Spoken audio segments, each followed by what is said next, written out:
जाएंगे उन लोग।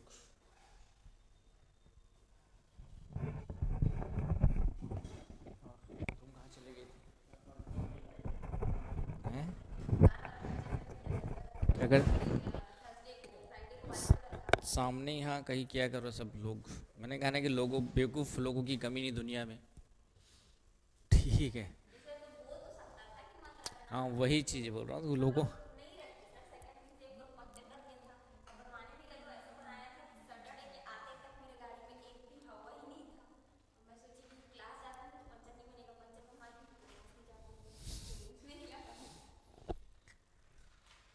चलिए, यही जीवन सीता फिर गायब हो गई।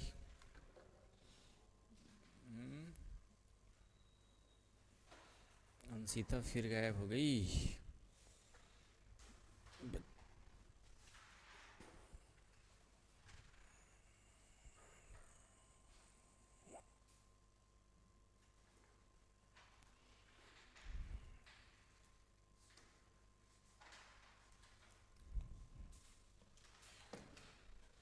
चलिए, अभी तो घर से बाहर निकले हो ना। अभी और बहुत सारी जीवन में समस्याएं आते रहेंगी, इसलिए अनुभव लेते रहना है। घर में रहो तो मम्मी पापा बच्चों को पता नहीं चलने देते क्या क्या समस्या है जीवन में। समझ गए? चलिए, आज आपका जो है मैपिंग तो हमारा हो गया था ना। हो गया था ना भाई। मतलब जो पुराने बच्चे उनका बच्चा है थोड़ा बहुत, जो उसको सैटरडे सैटरडे देख लेंगे। बाकी तो ऐसा हो गया ना। इंडिया का तो अलग से पूरा एक साल अलग ही इंडिया पढ़ेंगे पूरा। ठीक है। तो थोड़ा सा बाकी तुम्हारा क्या नाम हो ही गया होगा। थोड़ा सा सिलेबस क्या पढ़ना है अब उसमें आते हैं हम लोग। ज्योग्राफी में क्या पढ़ने वाले हैं? तो ज्योग्राफी आपका जो है प्रीलिम्स में तो सिर्फ एक लाइन लिखा हुआ है। क्या लिखा हुआ है? भारत का, है ना, भारत एवं विश्व का भौतिक, आर्थिक एवं सामाजिक भूगोल।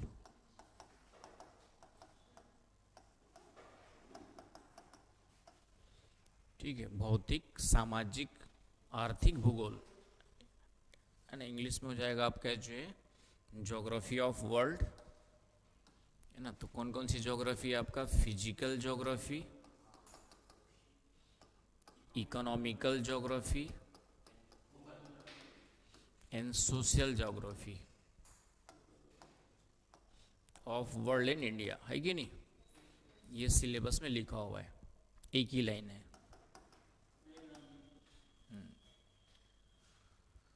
तो इसमें प्रीलिम्स में आपका जो है तो भौतिक भूगोल क्या होता है, फिजिकल ज्योग्राफी, फिर इकोनॉमिक, है ना, और फिर आपका जो सामाजिक। तो तीन डायमेंशंस आपको पढ़ने हैं। तो फिजिकल ज्योग्राफी में हम लोग जो पढ़ते हैं वह पढ़ते हैं, फिजिकल ज्योग्राफी का मतलब होता है प्राकृतिक चीज़ें, प्राकृतिक चीज़ों का अध्ययन।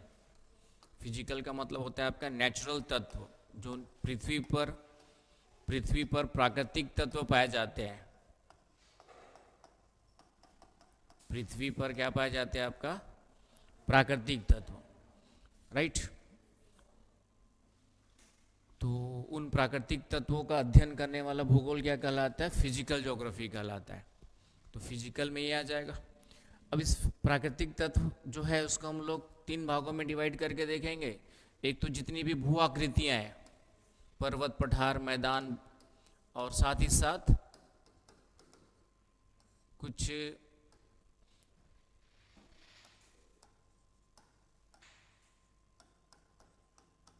घटनाएं होती, भूकंप ज्वालामुखी, ये सब किस में पढ़ते हैं हम लोग? भू आकृति विज्ञान में, है ना। भू आकृति विज्ञान में आपके जो है जूमॉर्फोलॉजी कहते हैं। जूमॉर्फोलॉजी में हम लोग क्या पढ़ेंगे? जितनी भी कुछ पर्वत पठार, ठीक है, पर्वत पठार मैदान, इनका निर्माण वगैरह कैसे हुआ। इसके अलावा भूकंप ज्वालामुखी, भूकंप ज्वालामुखी, है ना, अर्थक्वेक, वॉल्केनो, माउंटेन्स, प्लेटो, प्लेन्स, है ना, माउंटेन्स, प्लेटो, प्लेन्स, अर्थक्वेक, वॉल्केनो, और इससे रिलेटेड कुछ और चीज़ें, कुछ थ्योरीज वगैरह भी पढ़ेंगे इसमें आपके जो है, continental drift theory, plate tectonic theory, continental drift theory, plate tectonic theory. तो कुछ इसमें सबसे बड़ा टॉपिक यही वाला पड़ेगा। फिजिकल ज्योग्राफी में सबसे बड़ा टॉपिक कौन सा होगा आपका? ये जूमोफोलॉजी वाला होगा, राइट। तो इसके बारे में पूरे क्वेश्चंस जो भी आते हैं प्रीलिम्स में। और प्राकृतिक में फिर सेकंड आ जाता है क्लाइमेटोलॉजी। क्लाइमेटोलॉजी, जलवायु विज्ञान, जलवायु विज्ञान, क्लाइमेटोलॉजी, ये आ जाएगा। तो जलवायु विज्ञान में फिर से पूरे जलवायु के बारे में, है ना, कि वर्षा क्यों होती है, चक्रवात क्यों बनते हैं, ये सब चीज़ें आपकी इसके अंतर्गत आ जाएंगी। आ रही बस समझ में? तो इन सब के बारे में हमको पढ़ना किस में? जलवायु विज्ञान में, राइट। उसके अलावा है प्राकृतिक चीज़ों में हमारा 71% समुद्र है ना। 71% क्या है आपका?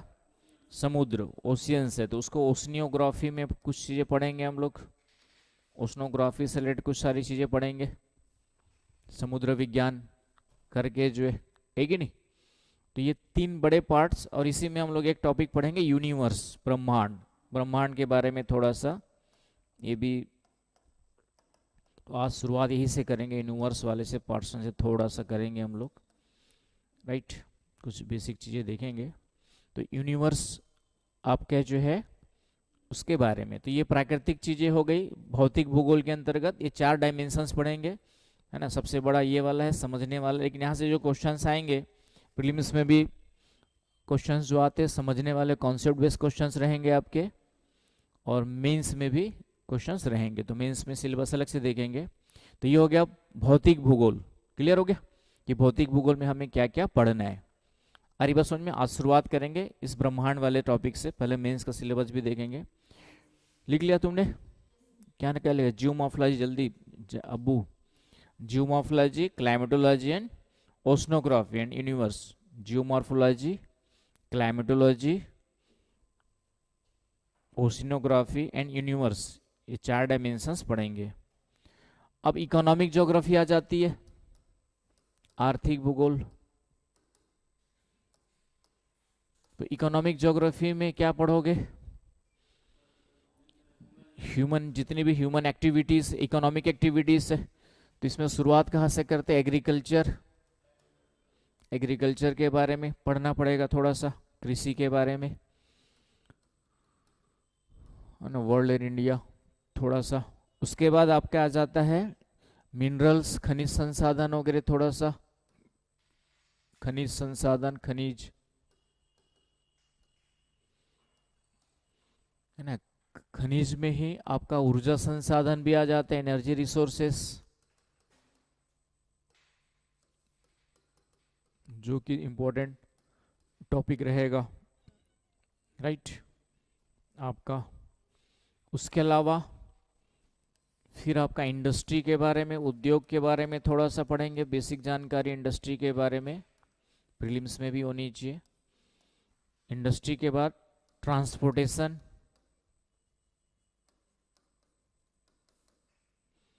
एंड कम्युनिकेशन, परिवहन एवं संचार, परिवहन एवं संचार, परिवहन एवं संचार के बारे में थोड़ा सा।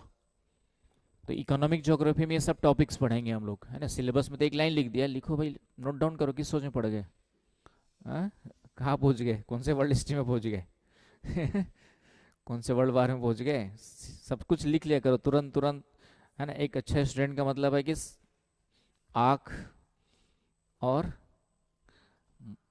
कान और माइंड, मतलब हैंड साथ में चलते रहना चाहिए, देखते रहना है, सुनते रहना है और लिखते रहना है, 3 चीज़ें, तीनों अलर्ट मोड पर होना चाहिए, है कि नहीं।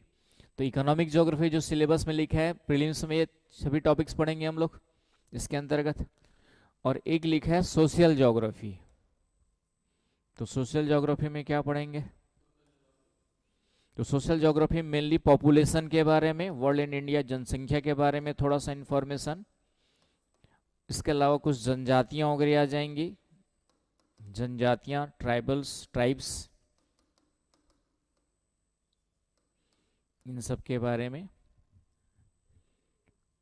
आपकी जो है मेन, और थोड़ा सा वही अर्बनाइजेशन, सेटलमेंट, पॉपुलेशन के साथ में आ जाता है वैसे, लेकिन एक सेटलमेंट ज्योग्राफी बोलते हैं हम लोग, बस्ती भूगोल, तो सेटलमेंट के बारे में थोड़ा सा,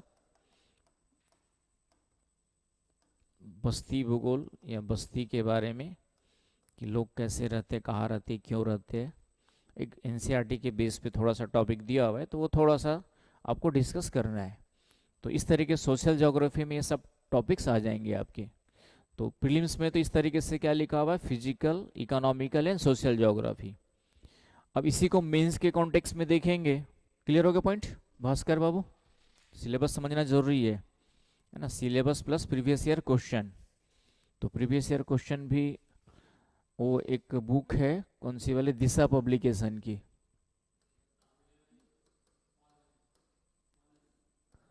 है ना, ये अभी 13 years of previous year questions का प्रीलिम्स का आया हुआ है। तो ये कम से कम आपको क्या कर लेना है, एक ले लेना है, यहाँ पे मिल जाएगा, है ना, क्लास के बाद मेरे पास रखिए, देख लेना। तो ये कम से कम आपके पास प्रीलिम्स के लिए होना ही चाहिए। बाकी मेंस का तो मैं प्रोवाइड कर दूंगा, मेंस का जो है क्वेश्चंस वगैरह जो आए हुए वो टॉपिक वाइज आपको, या एक साथ जैसे भी है। क्लियर है? तो ये ध्यान में रखना है आपको। अब आते हैं हम लोग मेंस के सिलेबस में। प्रीलिम्स का तो ये हो गया, मेंस का देखेंगे। तो मेंस के सिलेबस में कुछ चीज़ें लिखा हुआ है, जो हमने प्रीलिम्स में पढ़ा है उसी को थोड़ा सा यहाँ पर भी लगभग वही चीज़ें लिखी हुई मिलेंगी। तो मेंस के सिलेबस में क्या लिखा हुआ है, मेंस के सिलेबस में लिखा हुआ है, पहला ही टॉपिक लिखा है, मेजर करेक्टरिस्टिक्स ऑफ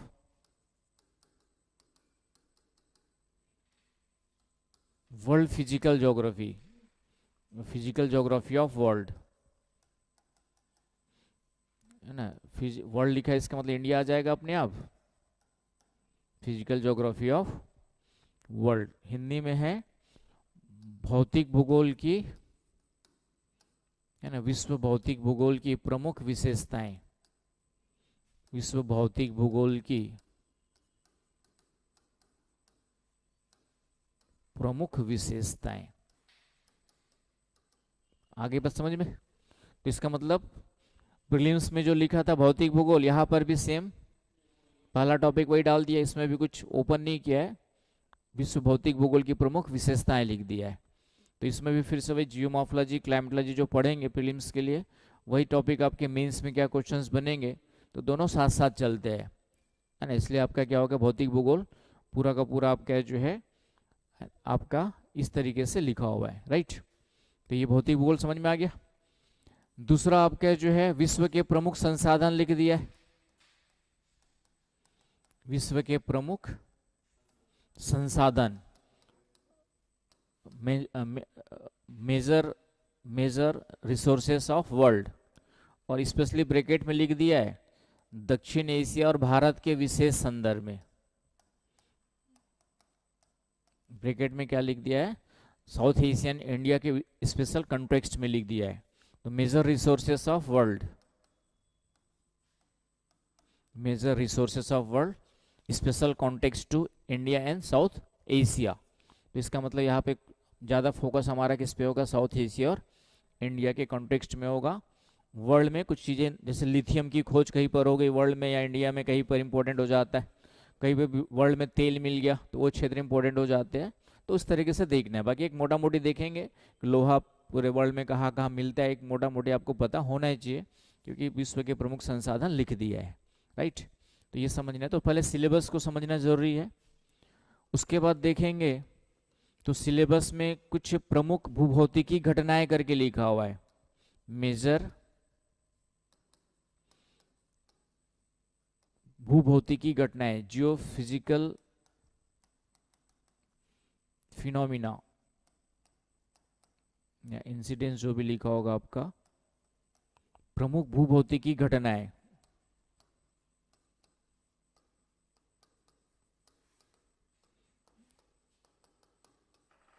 है ना। सिलेबस दिया ना आप लोग को, है ना। दो चीज़ हमेशा, सिलेबस हमेशा देखते रहो, क्या क्या पढ़ना है, क्या क्या पढ़ना बाकी है, और डेली सिलेबस लेके आया करो कम से कम। और एक प्रीवियस ईयर क्वेश्चन अनसॉल्व, है ना, जो पढ़ेंगे उसमें से पहले भी क्वेश्चन देख लो क्या आए हुए, और फिर उसके बाद। तो प्रमुख भूभौतिकी घटना, इसमें अलग से सिलेबस में लिख दिया है, कई सारे टॉपिक्स लिख दिया है, जैसे भूकंप एवं सुनामी, है ना, ये टॉपिक लिख दिया अलग से। ज्वालामुखी वॉल्केनो इरप्शन लिख दिया अलग से।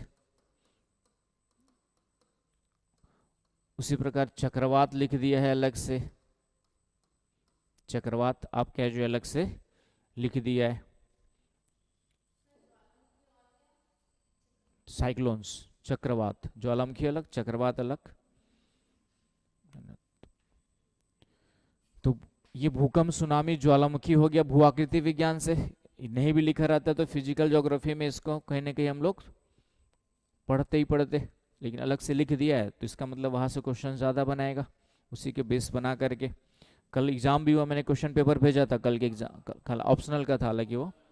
हाँ, तो जितना मैंने पढ़ाया था शाम वाले बैच में, अभी 2-3 टॉपिक पढ़ाए थे ना तुमको कुछ दिन पहले ही पढ़ाया था, प्लेट विवर्तन के सिद्धांत और पर्वत निर्माण पढ़ाया था, लाइन टू लाइन वही क्वेश्चन आ गया।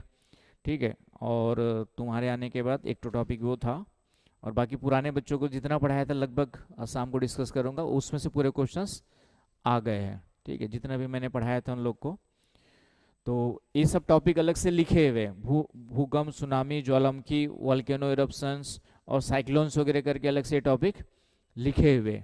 आगे बस समझ में। तो ये, तो इसके अंतर्गत आपका जो है प्रमुख भूआकृतिक विशेषताएं करके भी लिखा हुआ है, तो ये सब पर्वत पठार मैदान इसमें भी पढ़ना ही पड़ेगा आपको, अलग से लिखा हुआ है। एक टॉपिक इंडस्ट्री का डाला हुआ है ना। एक टॉपिक लिखा हुआ है कि विश्व के प्रमुख उद्योगों की, विश्व के प्रमुख औद्योगिक अवस्थिति करके लिखा हुआ है, industrial location of, major industrial location of world, अवस्थिति कारक लिखा हुआ है, प्रमुख औद्योगिक अवस्थिति कारक, है ना, major industrial locational factors, major industrial locational factors, मतलब इंडस्ट्री हम वहाँ पे भी देखे थे इकोनॉमिक में, यहाँ पर भी आपके जो है प्रमुख औद्योगिक के लोकेशनल फैक्टर्स के बारे में पढ़ना ही पढ़ना है। तो इसलिए प्रीलिम्स और मेंस का सिलेबस ज़्यादा डिफरेंस नहीं होता है। और एक लास्ट टॉपिक जो डाला हुआ है ना, इवन प्रीलिम्स में कुछ चीज़ें ज़्यादा पढ़नी पड़ती है, मेंस में डिफाइंड है। एक टॉपिक है वर्तमान में होने वाले कुछ परिवर्तन, वर्तमान में जो है, वर्तमान में किसमें परिवर्तन, जल संसाधन में क्या परिवर्तन हो रहा है, जल संसाधन में, उसका जो है, इसके अलावा जो है आइस कवर्ड एरियाज, है ना, ग्लेशियर्स में क्या परिवर्तन हो रहा है, आपका जो है ग्लेशियर्स वगैरह में क्या परिवर्तन हो रहा है, और flora and fauna, flora and fauna का मतलब जीव जंतु और वनस्पति में क्या परिवर्तन।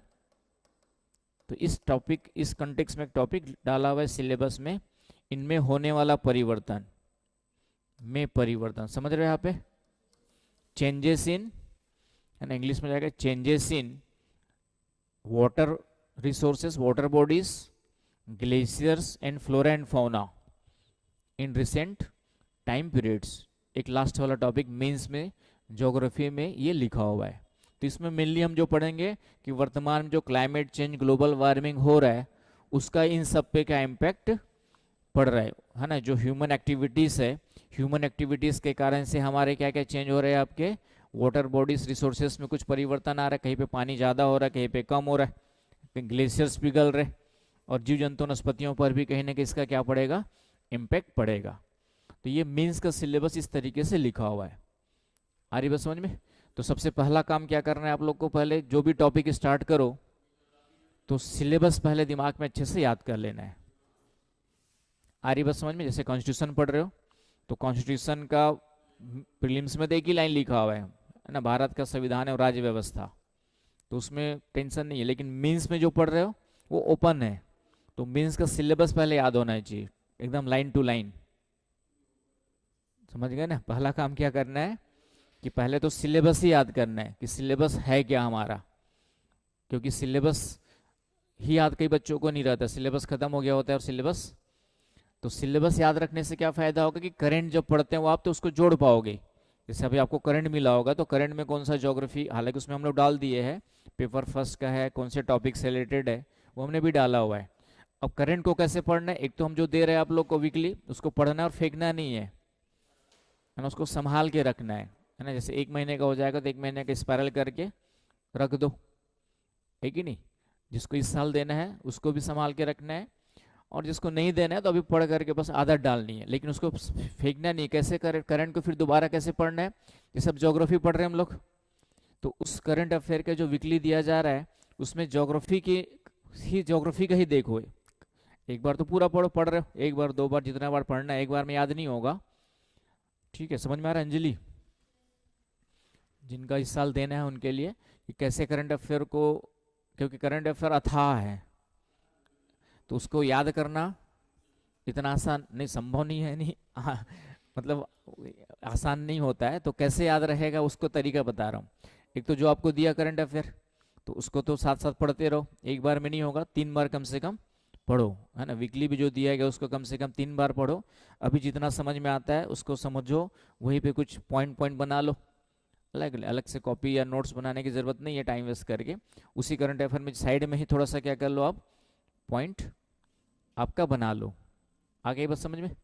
उसके बाद क्या करना है, उसको संभाल के रखना है। 1 महीने का पूरा हो गया, स्पायरल करके 1 महीने का अलग से रख दो, वो मैगजीन बन गई आपकी महीने की, है ना। और एक ही चीज़ को 10 बार पढ़ना है। फिर ये नहीं कि किसी बाहर की मैगजीन खरीद के पढ़ लिए, फिर यूट्यूब से निकाल के पढ़ रहे हो, गूगल से निकाल के पढ़ रहे हो, तो 10 चीज़ों को 10 जगह से पढ़ोगे तो कुछ याद नहीं रहेगा।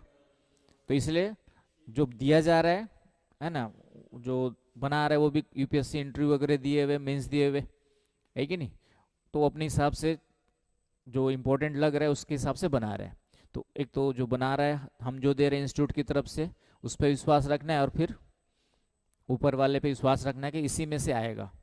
जब भी उसको पढ़ो तो दिमाग में ये चीज़ हमेशा चलते रहने की, जितना पढ़ रहे हो उसमें से आएगा, और जहाँ डाउट रहा कि नहीं आएगा तो फिर नहीं आएगा वहाँ से। तो इसलिए विश्वास एक बहुत बड़ी चीज़ होती है कि आप फेथ करो कि हाँ इसी में से आएगा, है ना। कई सारे मैंने स्टूडेंट देखे, जैसे मेरे पिछले कुछ स्टूडेंट्स रहे हैं, 3-4 साल पहले पढ़ के गए, वो मुझसे पढ़, लेकिन मेरे पे विश्वास नहीं है उनका, मतलब कोचिंग पे विश्वास नहीं है कि सही पढ़ा रहे होंगे, मतलब कंप्लीट पढ़ाएंगे, अच्छे से पढ़ाएंगे नहीं पढ़ाएंगे, तो फिर तुम्हारा एडमिशन लेने कोई फ़ायदा ही नहीं है ना। जिससे पढ़ रहे हो टीचर पे, कोचिंग पे, ठीक है 19-20 थोड़ा बहुत, 100% परफेक्शन कहीं नहीं होता है। कोशिश हमारी रहती है कि मैक्सिमम अच्छी चीज़ें दे सके, जितना दिया जाए उतना ही पढ़ ले तो भी सिलेक्शन हो जाएगा। तो एक तो विश्वास हम पे, दूसरा फिर मैंने कहा कि खुद पे, है कि नहीं, कि पढ़ रहे, अच्छे से पढ़ रहे, याद हो रही है चीज़ें, और तीसरा जो है ऊपर वाले पे कि हाँ जो पढ़ रहे उसी में से ऊपर वाला हमारा सपोर्ट करेगा। और क्योंकि ये जब तक नहीं होगा तब तक चीज़ें, फिर हम बोलते हैं ना कि जैसे होता है कई बार डाउट रहता है कि ये क्वेश्चन छोड़ के जा रहा है, वही क्वेश्चन आ जाएगा, और वही क्वेश्चन आता भी है। ऐसा हुआ होगा कई बार आप लोग के लाइफ में भी। उसके पीछे कारण वही होता है कि हम क्या कर रहे हैं कि डाउट कर रहे हैं, तो वो इनडायरेक्टली अट्रैक्ट कर रहे हैं उस चीज़ को, और क्या सोच रहे हैं कि ये क्वेश्चन आ सकता है, सोचते हैं ना आ सकता है, और वही आ जाता है। तो हम या तो सोचें ना उस क्वेश्चन के बारे में कि जितना पढ़ा उसमें से आएगा, सोचो तो जितना पढ़ा उसमें से ही आएगा। तो ये बहुत सारी चीज़ें हैं जो प्रूफ नहीं कर सकते हम लोग, लेकिन हम अपने एक्सपीरियंस से कर सकते हैं कि ऐसा होता है। तो इसीलिए विश्वास 3 चीज़ों पे, एक हम पे जो हम पढ़ा रहे हैं टीचर्स और कोचिंग्स पे, दूसरा खुद पर, और तीसरा ऊपर वाले पे, 3 चीज़ों पे विश्वास लेके काम करना है। तो इस तरीके से करंट अफेयर को फिर क्या करना है, जैसे महीने भर का आपका कंपाइल हो गया, अब आपका ज्योग्राफी का सिलेबस चल रहा है और कॉन्स्टिट्यूशन चल रहा है, 2 टॉपिक चल रहे हैं। अभी बाकी हाँ, अभी बाकी चीज़ें भले साइंस एंड टेक, इकोनॉमी उतना समझ में नहीं आ रहा होगा वहाँ से, तो अभी उसको ज़्यादा ध्यान मत दो, लेकिन जो टॉपिक चल रहा है उसका करंट अफेयर को फिर साथ साथ अच्छे से पढ़ते जाओ, है ना। कि जैसे उसमें ज्योग्राफी का करंट अफेयर हो गया, तो ज्योग्राफी सिलेबस चल रहा है तो ज्योग्राफी का अच्छे से पढ़ लो, कॉन्स्टिट्यूशन का अच्छे से पढ़ लो। जब इकोनॉमी चलेगा तो फिर इकोनॉमी का उसको फिर से तो इसलिए उसको संभाल के रखना है। जब हिस्ट्री चलेगा तो हिस्ट्री कुछ कल्चर उल्चर से रिलेटेड कुछ करंट अफेयर में होंगे उसको, तो इस तरीके से करंट अफेयर को क्या करना है आपको, यूटिलाइज करना है, तब जाकर के वो तैयार रहेगा, याद रहेगा। अदरवाइज वो कितना भी पढ़ लो गूगल से निकाल के, यूट्यूब देख देख के, तो वो याद नहीं रहेंगे। तो एक ही जो दिया जा रहा है उसको 10 बार पढ़ना है, 10 चीज, हाँ, और उसमें से आना है तो उसी में से भगवान की इच्छा से आ जाएगा, तो ये ध्यान में रखना है। चलिए, तो करंट अफेयर इस तरीके से हो गया, और मेंस और प्रीलिम्स का सिलेबस समझ में आ गया आप लोग को। तो आज हम थोड़ा सा स्टार्ट करते हैं यूनिवर्स से, है ना, क्योंकि पहले जान लीजिए आप लोग कि सूर्य, चंद्रमा, पृथ्वी, तारे कैसे क्या काम करते हैं, है ना, तो उसके बारे में हम लोग अभी शाम वाले बच्चों को भी ये टॉपिक नहीं पढ़ाया है। ठीक है, यूनिवर्स, यहाँ से कभी कभार एक दो क्वेश्चंस रहते हैं जो एनसीईआरटी में जितना दिया हुआ है ना, एनसीईआरटी का नोट्स दिया हुआ है। तो अब क्या करना है, जैसे जो टॉपिक स्टार्ट हो गया तो एनसीईआरटी के नोट्स में से ही वही टॉपिक उठा करके साथ साथ फिर से पढ़ना है। जो ब्रह्मांड के बारे में 11वीं क्लास के एनसीईआरटी में दिया हुआ है, थोड़ा सा उतना ही हमारे काम का है। अब जो फिजिकल ज्योग्राफी पढ़ेंगे तो 11वीं क्लास के एनसीईआरटी का फिजिकल ज्योग्राफी वाला पूरा पोर्शन है, आपको तो एक साथ कंपाइल करके दिया गया है। तो अब ज्योग्राफी वाली एनसीईआरटी निकाल के और बाकी जो अलग से नोट्स यहाँ पे दिया जाएगा सिलेबस के अकॉर्डिंग, ये दो चीज़ें साथ साथ पढ़नी है। नहीं भी पढ़ोगे तो काम चलेगा, बट क्लास के साथ साथ वो टॉपिक भी जा करके पढ़ना है।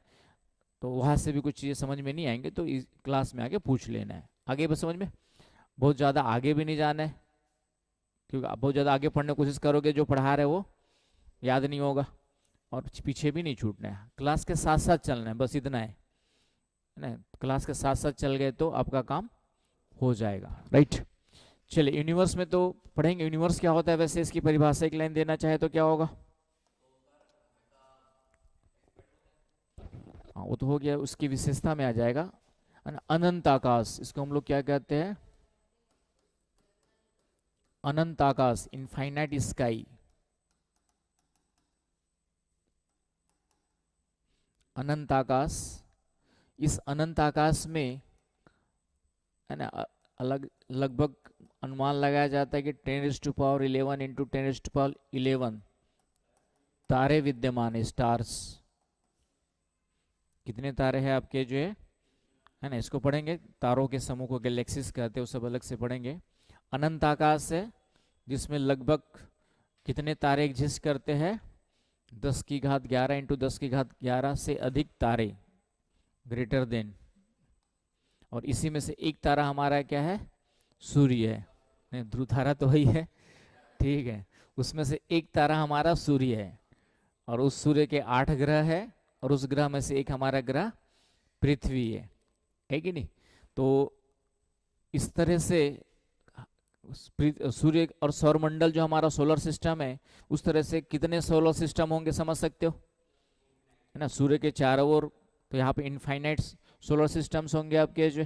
तो इस अनंत आकाश को हम लोग क्या कहते हैं आपके जो है, इस अनंत आकाश को हम लोग क्या कहते हैं आपका, ब्रह्मांड कहते हैं, यूनिवर्स कहते हैं, जिसका अंतिम छोर का अभी तक पता नहीं है ना। उत्पत्ति पढ़ेंगे, इसका ओरिजिन पढ़ेंगे अभी धीरे धीरे करके।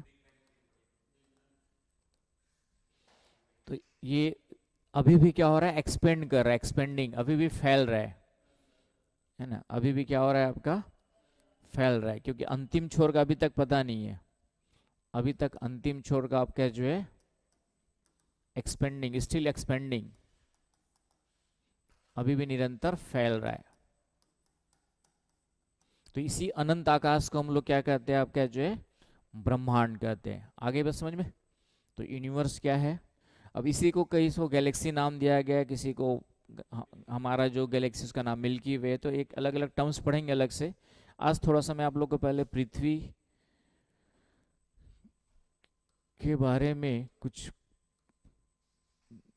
फैक्ट्स तो कल बताऊंगा। पृथ्वी की गतियां, कि पृथ्वी कितने प्रकार की गति करती है और उसका क्या प्रभाव पड़ता है, एवं प्रभाव, है ना। परिभाषा लिख लिया, क्या नाम है, अबू जैद, है ना, इधर आपका लिख लिया ना, ये infinite sky having more than 10 raised to power 11 and 10 raised to power 11 stars, and it is considered or it assumed that there is a more than 10 raised to power 11 into 10 raised to power 11 stars in our universe, in which one of our sun, उनमें से एक हमारा क्या है, सूर्य है. ठीक है, तो ये थोड़ा सा, अब इसी को आज हम थोड़ा सा एक टॉपिक स्टार्ट करते हैं जहाँ से क्वेश्चन हमेशा बनता है, किस एग्जाम में बनाते रहता है.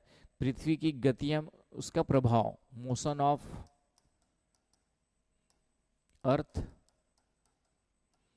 एंड इट्स इम्पैक्ट,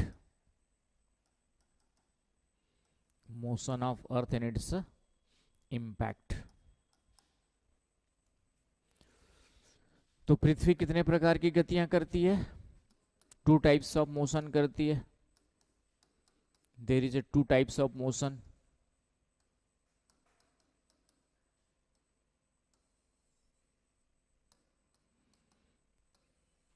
एक है हमारा जो है जिसको हम लोग घूर्णन गति, लेकिन उसके लिए ज्यादा वर्ड यूज होता है परिभ्रमण गति.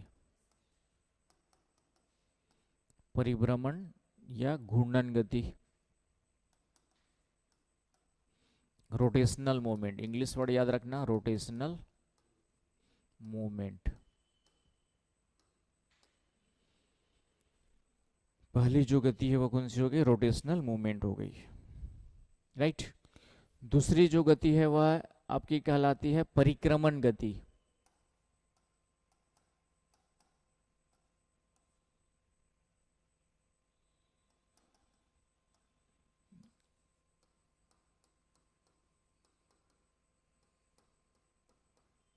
Revolutionary movement.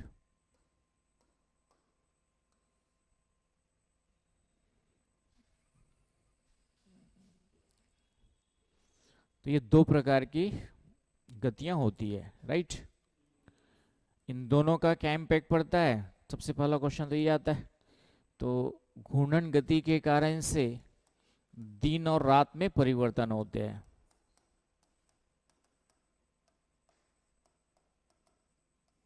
दिन और रात में परिवर्तन, changes in day and night, changes in day and night.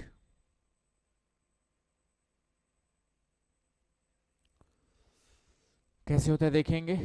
और दूसरा है, इसके कारण से क्या होता है? ऋतुओं में परिवर्तन होता है, चेंजेस इन सीजन्स, ऋतुओं में परिवर्तन.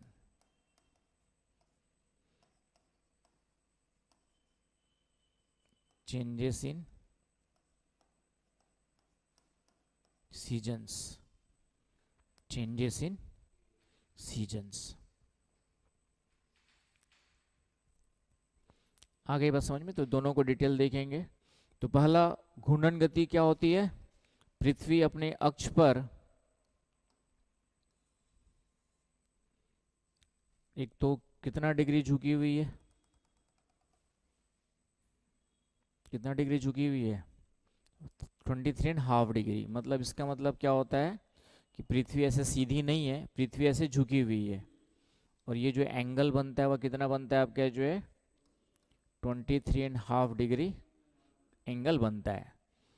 तो earth tilted on their axis 23.5 degree.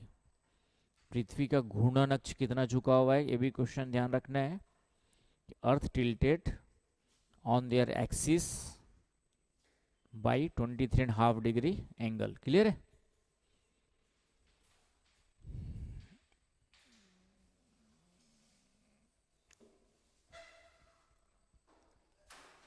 Clear हो गया पॉइंट? तो ये, और अर्थ जो है आपका कौन से डायरेक्शंस में रोटेशन करती है? इस तरीके से, वेस्ट नहीं, ईस्ट टू वेस्ट नहीं, वेस्ट टू ईस्ट ऐसे घूम रही है. तो उसका हम लोग क्या कहते हैं? वेस्ट टू ईस्ट डायरेक्शन में rotates in west to east direction. पश्चिम से पूर्व की ओर क्या होती है? तो क्लॉकवाइज बोलेंगे, एंटी क्लॉकवाइज बोलेंगे? फ्रॉम वेस्ट टू ईस्ट, इस तरीके से, फ्रॉम इस इस तरीके से घूम रही है। तो ये क्या होगा आपका अंजलि, क्या होगा, एंटी क्लॉकवाइज होगा क्लॉकवाइज होगा? Anti clockwise. तो ये भी ध्यान रखना है कि अर्थ जो है अपने एक्सिस पे एंटी क्लॉकवाइज क्या करती है, आपका जो है रोटेट करती है। आगे बस समझ में। पहला पॉइंट तो ये, अपने अक्ष पे कितनी झुकी हुई है, तो 23.5 डिग्री झुकी हुई है, राइट। और इसको हम लोग क्या बोल देते हैं कि पृथ्वी का जो रोटेशनल सरफेस है वो तो ऐसी घूमेगी।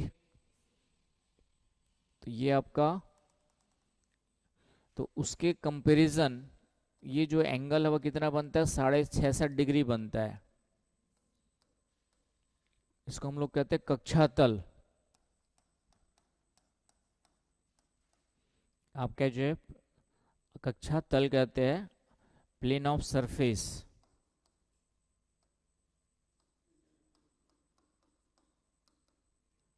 तो कभी क्वेश्चन आता है कि कक्षा तल के सापेक्ष कितना कोण बनाती है पृथ्वी जो है, पृथ्वी जो है कक्षा तल के सापेक्ष आपका जो सरफेस, प्लेन ऑफ सरफेस के कॉन्टेक्स्ट में कितना कोण बनाती है, तो उसका आंसर क्या होगा, 66.5 डिग्री होगा।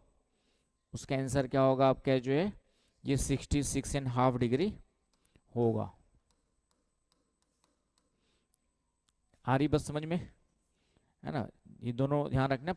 घूर्णन अक्ष कितना झुका हुआ है, तो 23.5 डिग्री। ये तो किसके सापेक्ष हो गया आपका, इसके सापेक्ष। ये सीधा होना चाहिए लेकिन ऐसे झुका हुआ, तो यहाँ पे कितना डिग्री बनता है कोण, 23। लेकिन जो अक्ष है वह प्लेन, सरफेस प्लेन्स आपका जो है इसके सापेक्ष कितना डिग्री बनाती है, तो यहाँ पर कितना बनेगा आपका 66.5 डिग्री। तो ये वाला वर्ड भी याद रखना है, कक्षा तल के सापेक्ष, या कक्षा तल कितना झुका हुआ है, तो 66.5 डिग्री।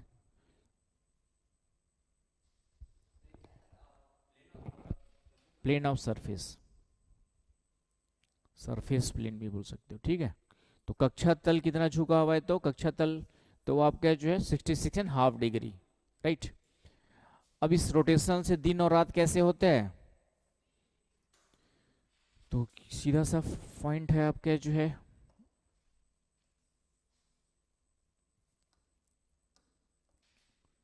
मान लेते हैं कि सूर्य यहां पर है।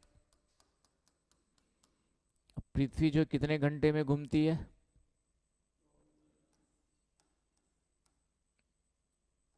इस तरीके से आपका जो पृथ्वी इस तरीके से घूम रही है।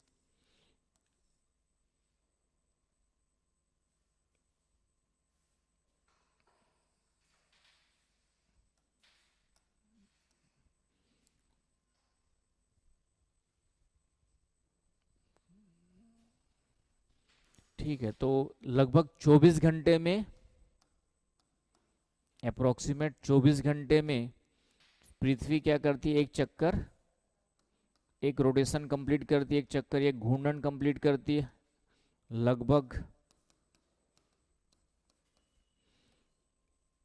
आपका जो है कितने घंटे में, आपका जो है 24 घंटे में। आ रही बस समझ में। तो इससे क्या फर्क पड़ेगा,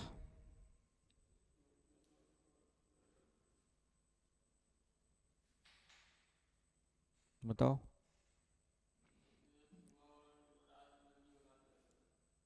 दिन और रात,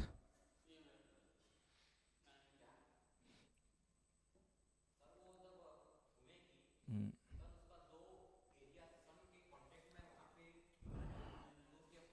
सी- सीधी सी बात है, ये पृथ्वी का सूर्य का प्रकाश किधर पड़ रहा है, इधर पड़ेगा, तो इधर डे रहेगा, इधर नाइट रहेगी, है कि नहीं। तो अप्रोक्सीमेटली 24 आवर्स लिया हुआ है, तो 12 घंटे बाद ये वाला भाग इधर आ जाएगा, ये वाला भाग इधर आ जाएगा। तो इस तरीके से क्या होगा आपका जो है डे एंड नाइट चेंजेस होते हैं, तो 12 घंटे बाद। लेकिन इसका एग्जैक्ट टाइम लिखना चाहेंगे तो भी लिख लीजिए, कहीं पे काम आएगा, वैसे तो अभी तक पूछा नहीं है। 23 आवर्स 56 मिनट 4.09 सेकंड। तो एग्जैक्ट टाइम लिखना है तो ये वाला याद रखिए, कहीं किसी एग्जाम में, वैसे अभी तक किसी एग्जाम में ऐसा पूछा नहीं है।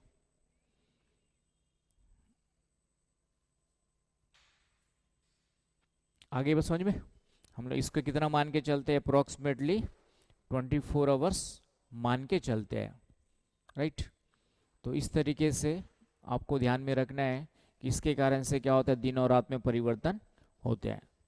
और ये टाइम याद रखना है, घूर्णन समय एग्जैक्टली कितना है, कभी क्वेश्चन दे दे 24 आवर्स तो कॉमन याद रखेगा ही, ये वाला भी ध्यान में याद रख लेना। अब आते हैं परिक्रमण गति। तो परिक्रमण गति का मतलब क्या होता है कि पृथ्वी अपने अक्ष पे तो घूम ही रही है, साथ ही साथ सूर्य का चक्कर भी लगाती है।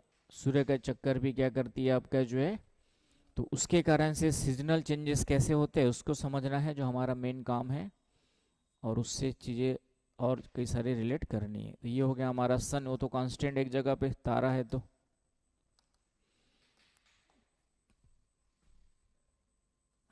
अब यहाँ पे ध्यान से समझना, ये आपका equator 0 degree, 23.5 degree tropic of cancer कर्क रेखा,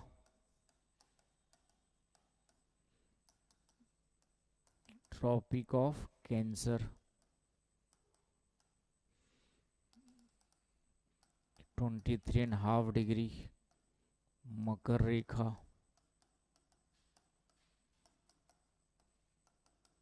ट्रॉपिक ऑफ कैप्री कॉर्न। तो 3 रेखाएं आपको जो है ये स्टैंडर्ड्स के रूप में याद रखनी है। ये इक्वेटर हो गया बीच वाला, भूमध्य रेखा, भूमध्य या विषुवत रेखा का, राइट।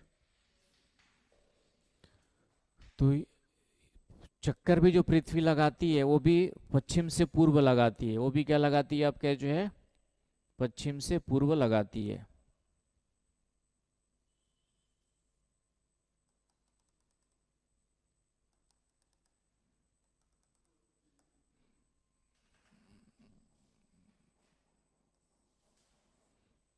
डायग्राम भी बनाते रहिएगा।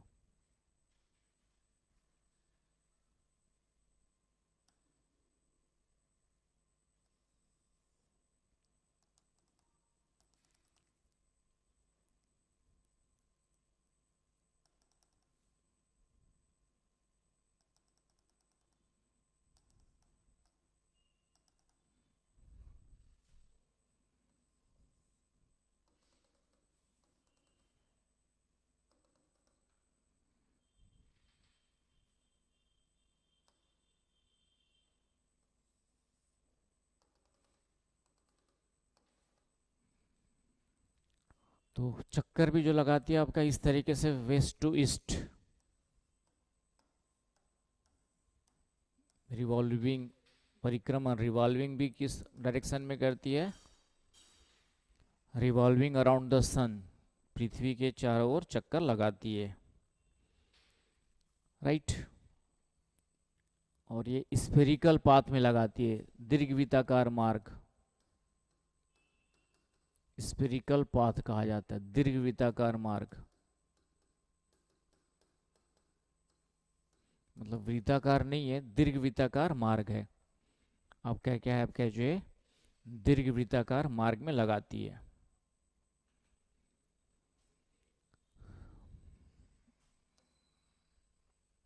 आगे बस समझ में। तो ये भी ध्यान में रखना है। अब इससे क्या फर्क पड़ेगा, कैसे पड़ेगा, उसको हम लोग देखेंगे, राइट। अब क्या जो है, क्या फर्क पड़ेगा, कैसे पड़ेगा। गर्मी लग रही है, एक आध पंखा तो बनता है। अब देखिए इस स्थिति में क्या होता है, सीजन चेंज कैसे होते हैं उसको समझना है, राइट। तो सबसे पहले हम लोग इस स्थिति में आते हैं। सबसे पहले हम लोग जो ये कर्क रेखा अब याद कर लो ना अच्छे से, कौन सी कर्क रेखा है, कौन सी मकर रेखा है। अब देखिए यहाँ पे क्या हो रहा है कि सूर्य की जो स्थिति है कहाँ पर वर्टिकल है, कहाँ पर लंबवत है, सूर्य कहाँ पे लंबवत है, कहाँ पर लंबवत है, ट्रॉपिक ऑफ कैप्रिकॉर्न ना, कैंसर तो ऊपर है, नीचे है ना भाई साउथ में, ऐसे अर्थ झुकी हुई है, अर्थ जो है आपका ऐसे टिल्टेड है, तो अभी सन की पोजीशन कहाँ पर है? ट्रॉपिक ऑफ कैप्रिकॉर्न पर है, 23.5 डिग्री साउथ पर है आपका जो है। आ रही बात समझ में भास्कर? समझ गए? तो यहाँ से क्वेश्चन कभी कभार बनते हैं। तो सन की पोजीशन कहाँ पर है? ट्रॉपिक ऑफ कैप्रिकॉर्न पे वर्टिकल है। तो यहाँ पर क्या लिखना है आपके जो है, और ये स्थिति कब बनती है? 22 दिसंबर को बनती है। हाँ, ये कब बनती है आपकी जो ये स्थिति कब बनती है? 22 दिसंबर को बनती है। तो 22 दिसंबर को क्या बनती है? सन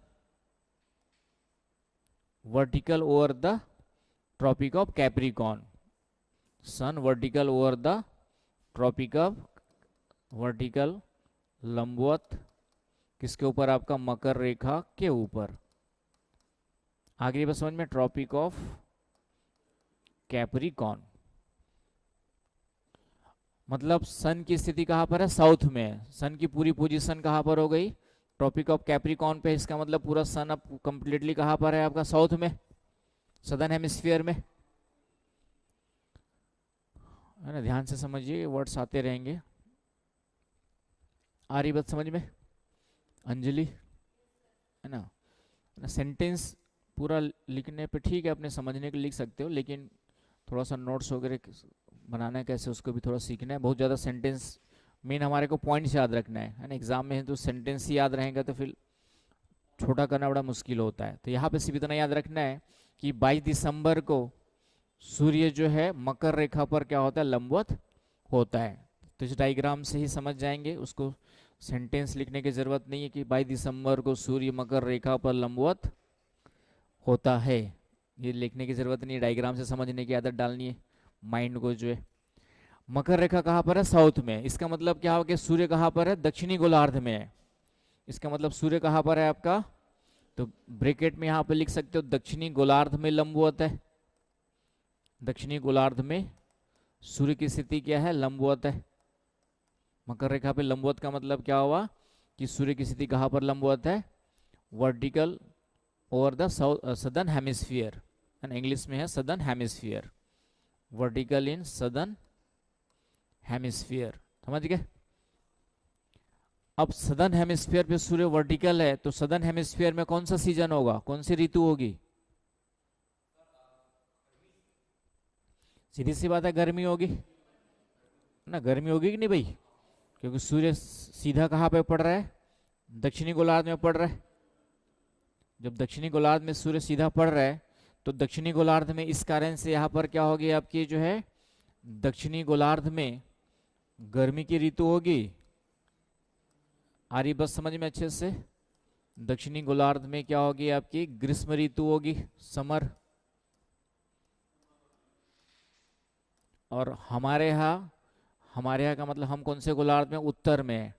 तो उत्तर गोलार्ध में क्या होगा आपका जो है? शीत ऋतु होगी, विंटर होगी, है ना? दिसंबर में ठंड लगती नहीं लगती आप लोग को? यदि अनुभव नहीं है तभी आने वाला है, अनुभव कर लेना 2 महीने बाद, है ना? 2 महीने बाद, आज सितंबर खत्म, तो ठीक है। बहानाइटिस की बीमारी नहीं चाहिए।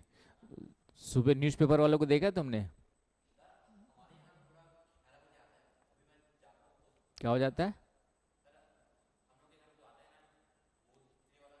वो जब आता है तुम्हारा आलसी तुम्हारे टाइप का होगा।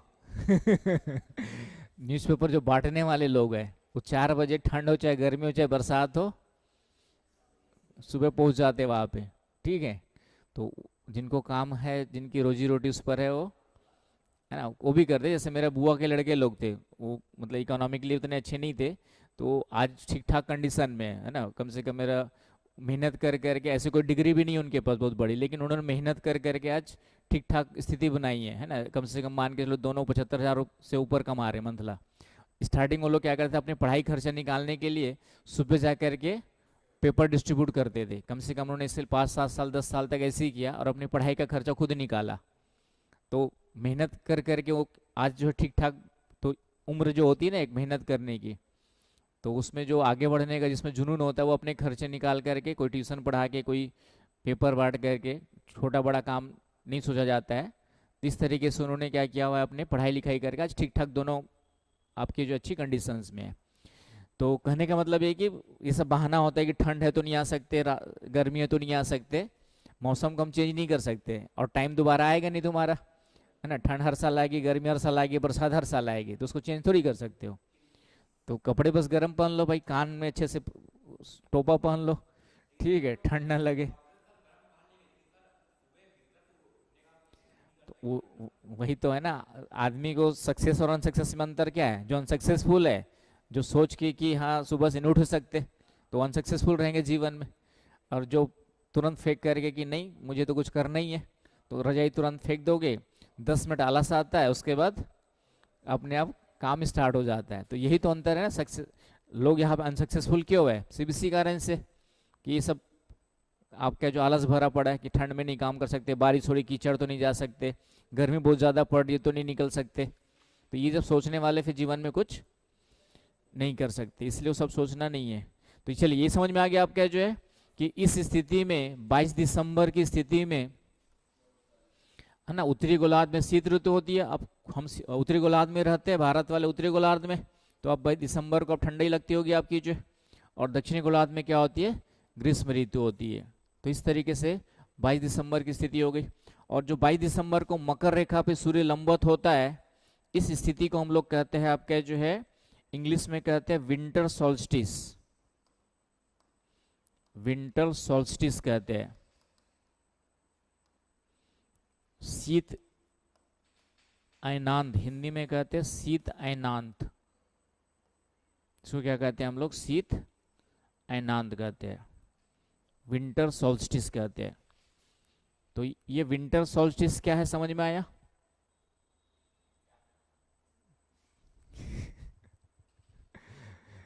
क्या है विंटर सोल्स्टिस, बताओ।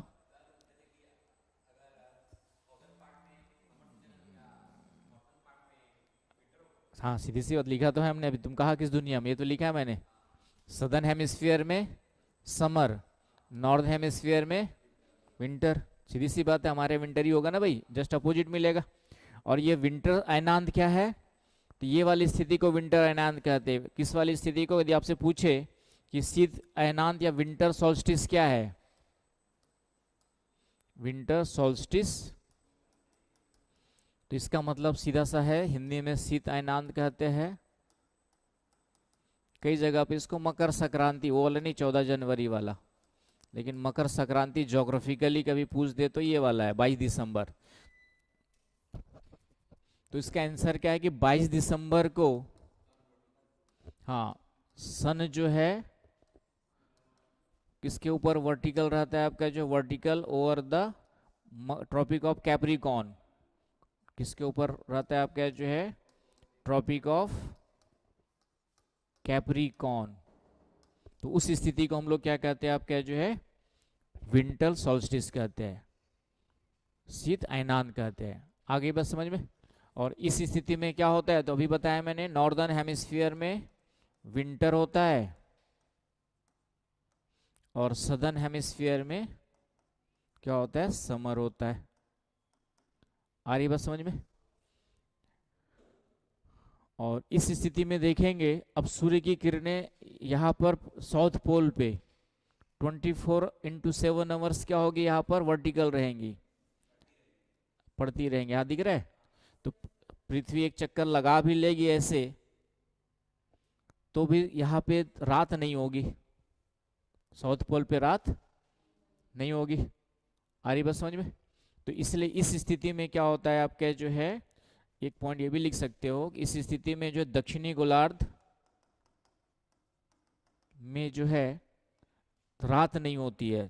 24 आवर्स क्या होती है आपकी? जो 24 आवर्स दिन की स्थिति रहेगी, रात नहीं। आ रही बात समझ में?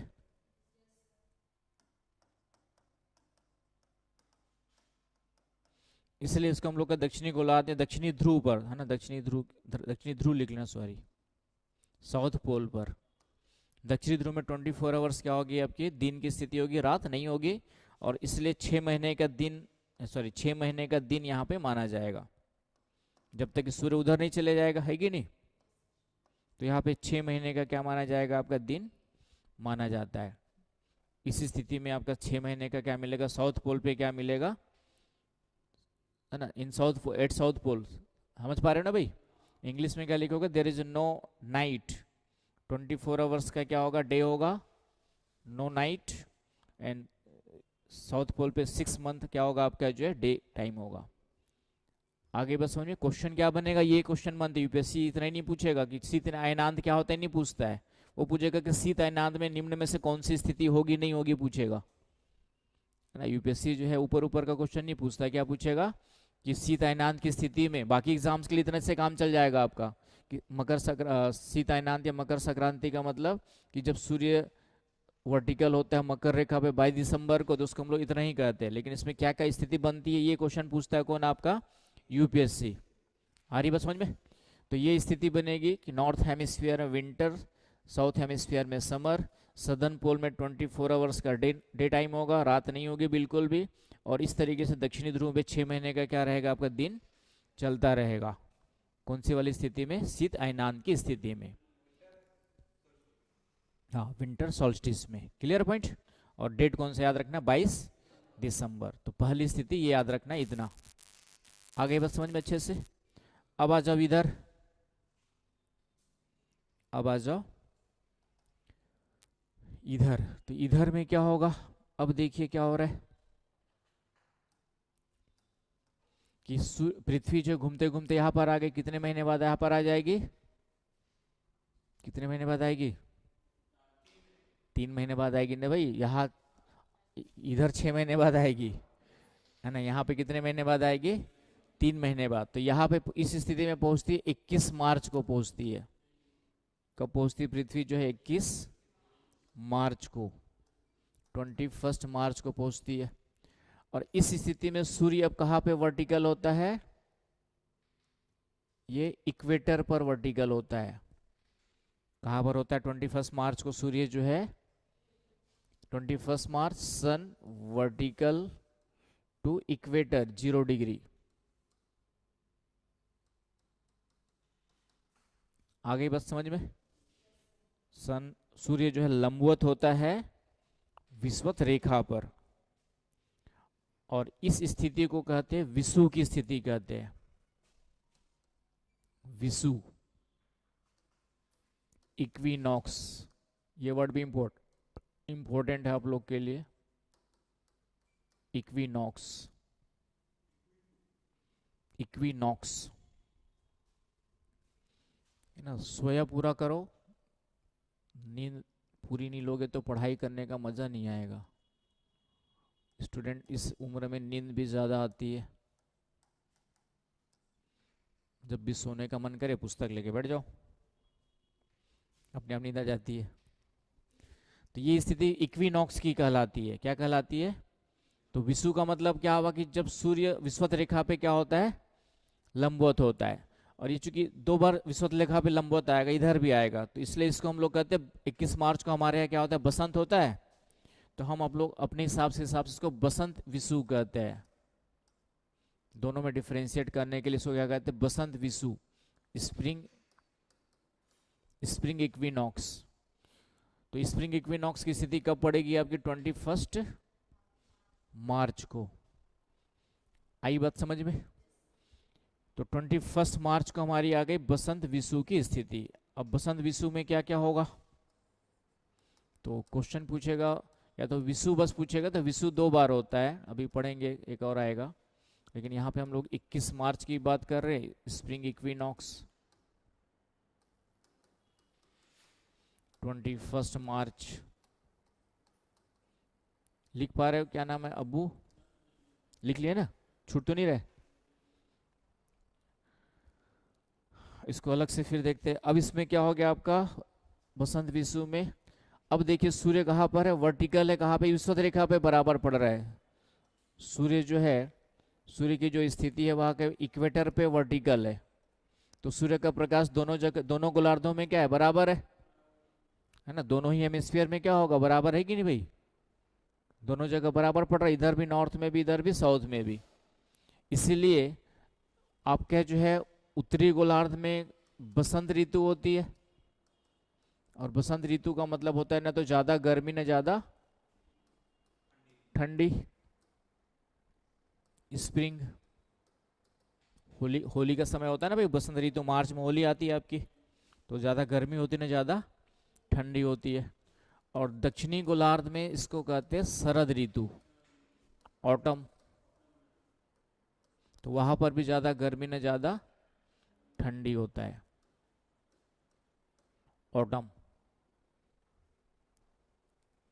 तो ऋतु परिवर्तन हो गया आपका, पहले क्या था ग्रीष्म और ठंड था, अब वहां पे क्या हो गया, एक बसंत हो गया एक शरद हो गया, और दोनों का मतलब है दोनों में टेम्परेचर बराबर, न ज़्यादा न कम, मॉडरेट टेम्परेचर। बसंत ऋतु शरद ऋतु का मतलब क्या होता है कि मॉडरेट टेम्परेचर, मध्यम तापमान, न तो ज़्यादा न कम। अब इसके साथ साथ क्या होगा, और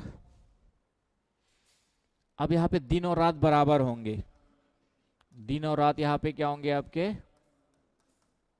क्योंकि दोनों जगह सूर्य की स्थिति बराबर पड़ रही है, तो equal day and night, equal क्या होगा आपका डे एंड, जो ग्लोब उधर रखा है, मैं इधर ढूंढ रहा था, ग्लोब वहां रखा हुआ है, मैं सोचा कि नहीं है यहाँ पे, तो ये इक्वल डे एंड नाइट होगा आपका, क्योंकि सूर्य बीचों बीच में बराबर पड़ रहा है, तो दोनों का जो टाइम पीरियड होगा वह क्या होगा, दिन और रात बराबर होते हैं। कब, विषुव की स्थिति में, विषुव की स्थिति में क्या होते हैं, दिन और रात बराबर होते हैं। तो यहाँ तक कोई समस्या नहीं होगी। तो ये स्थिति होती है आपकी जो है आपका बसंत विषुव की। आगे बस समझ में, तो ये हो गया आपकी ये वाली स्थिति। अब आ जाओ फिर से इधर वाली स्थिति में। अब तो अब सूर्य फिर से 3 महीने बाद यहां पर आ जाएगा, 3 महीने बाद फिर से आ जाएगा। कब आएगा, ये आएगा आपका जो है 21 जून को आ जाता है। 21 मार्च के बाद कब आ जाता है, 21। तो 21 जून को फिर से सन जो है ये वर्टिकल हो जाता है ट्रॉपिक ऑफ कैंसर पर, कर्क रेखा पर लंबवत, ट्रॉपिक ऑफ कैंसर, कर्क रेखा पर क्या आ गया आपका जो है लंबवत आ गया, कर्क रेखा पे क्या आ गया, सूर्य लंबवत आ गया, राइट। कर्क रेखा फिर से मतलब इसके मतलब क्या हो गया, ये नॉर्दर्न हेमिस्फीयर में फिर से सूर्य, सूर्य कहाँ पर आ गया आपका, नॉर्दर्न हेमिस्फीयर में आ गया। तो अब नॉर्दर्न हेमिस्फीयर में क्या होगा, नॉर्दर्न हेमिस्फीयर में समर होगा, है ना, जून में गर्मी लगती ना आप लोग को, और सदर्न हेमिस्फीयर में क्या होगा, विंटर होगा।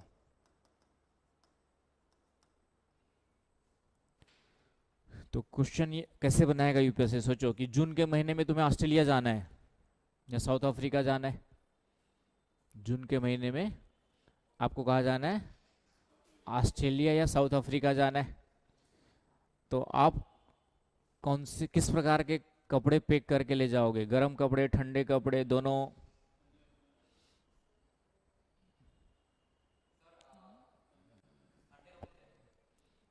ना, क्योंकि ऑस्ट्रेलिया मतलब हम कहाँ जा रहे हैं, सदर्न हेमिस्फीयर में जा रहे हैं, और जून में वहाँ पे क्या चल रही होगी, ठंडी। भले आप यहाँ से निकल रहे हो गर्मी में, लेकिन बिना ठंडे कपड़े लिए गए तो फिर वहाँ जा करके एक्स्ट्रा बजट लगाना पड़ेगा ठंडे कपड़े खरीदने के लिए, समझ गए ना।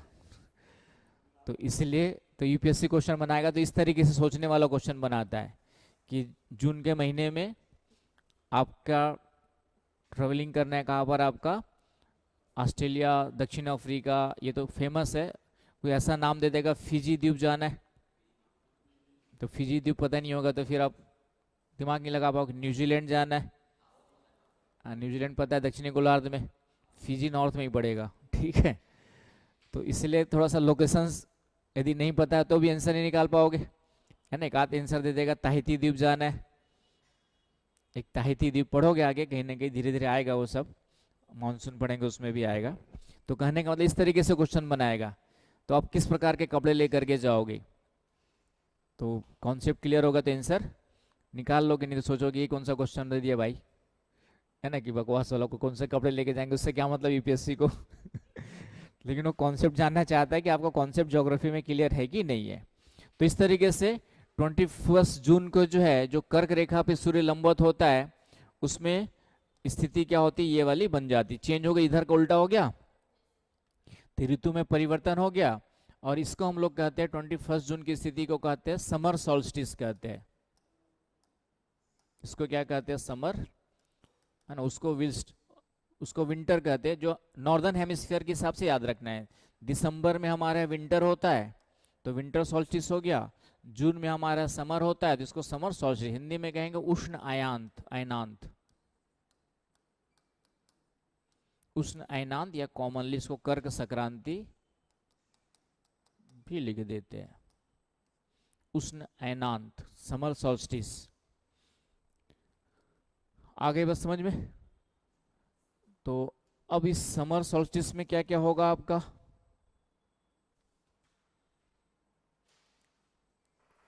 तो ये आप लोग सोच कर के आ जाओ।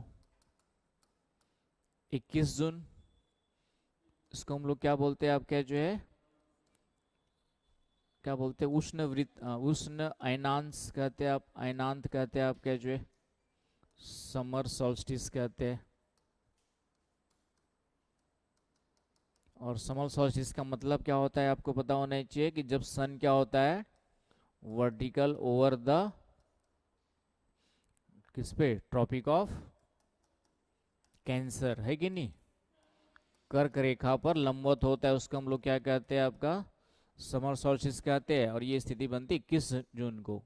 तो बाकी तो ऋतु समझ में आ गया आप लोग को, नॉर्दर्न हेमिस्फीयर में क्या होगा और सदर्न हेमिस्फीयर में क्या होगा, राइट।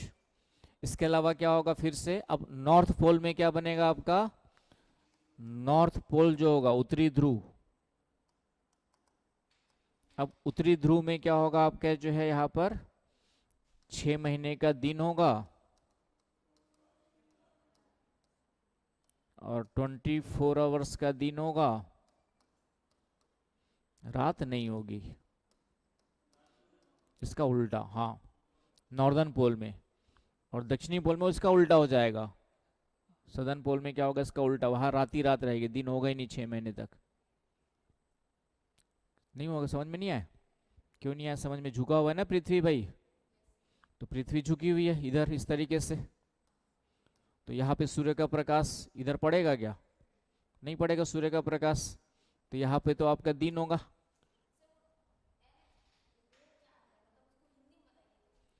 एनएस का मतलब है नॉर्दर्न हेमिस्फीयर, उत्तरी गोलार्ध। और एसएस का मतलब दक्षिणी गोलार्ध। समझ गए? नॉर्दर्न हेमिस्फीयर और सदर्न हेमिस्फीयर। आया समझ में? तो यहां पर क्या होगा कि सूर्य की